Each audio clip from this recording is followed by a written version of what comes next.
മകരവിളക്ക് തീർത്ഥാടനത്തിന് spot booking കൗണ്ടറുകളുടെ എണ്ണം കൂട്ടും. പമ്പയിൽ 10 കൗണ്ടറുകൾ ഉണ്ടാകും. നിലവിൽ സ്പോട്ട് ബുക്കിംഗിന് 7 കൗണ്ടറുകൾ മാത്രം. CK അഭിലാൽ വിവരങ്ങൾ നൽകും. അഭിലാൽ, തീർത്ഥാടകരെ സംബന്ധിച്ചിടത്തോളം അവർക്ക് ഗുണപ്രദമാകുന്ന ഒരു കാര്യമാണ്. എങ്ങനെയായിരിക്കും ക്രമീകരണങ്ങൾ?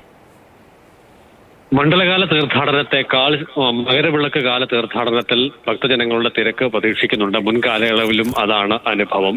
പ്രതിദിനം 80,000 പേരെയാണ് മണ്ഡല കാലയളവിൽ സന്നിധാനത്ത് പ്രതീക്ഷിച്ചിരുന്നതെങ്കിൽ 1,00,000-ന് മേൽ ഭക്തർ മണ്ഡലകാല തീർത്ഥാടനത്തിന് എത്തിയ ദിവസങ്ങൾ വരെയുണ്ട്. അതുകൊണ്ട് തന്നെ ഭക്തരുടെ എണ്ണം വലിയ തോതിൽ ഈ വരാനിരിക്കുന്ന തീർത്ഥാടന കാലത്ത് ഉണ്ടാകാനുള്ള സാധ്യത കണക്കിലെടുത്താണ് സ്പോട്ട് ബുക്കിംഗിന് ക്രമീകരണം വർദ്ധിപ്പിക്കുന്നത്. നിലവിൽ പമ്പയിൽ 7 സ്പോട്ട് ബുക്കിംഗ് കേന്ദ്രങ്ങളാണ്, കൗണ്ടറുകളാണ് ഉള്ളതെങ്കിൽ അത് 10ആയി ഉയർത്താനാണ് തീരുമാനമെടുത്തിട്ടുള്ളത്. അതിലൊന്ന് 60 വയസ്സിന് മുകളിൽ പ്രായമുള്ള ആളുകളുടേതായിരിക്കുമെന്നും തീരുമാനമുണ്ട്. ഇന്ന് ശബരിമല തീർത്ഥാടനവുമായി ബന്ധപ്പെട്ട കാര്യങ്ങളിൽ ചേർന്ന അവലോകന യോഗത്തിലാണ് ഇത്തരത്തിൽ തീരുമാനം കൈക്കൊണ്ടത്. മന്ത്രി VN വാസവന്റെ അധ്യക്ഷതയിലായിരുന്നു യോഗം.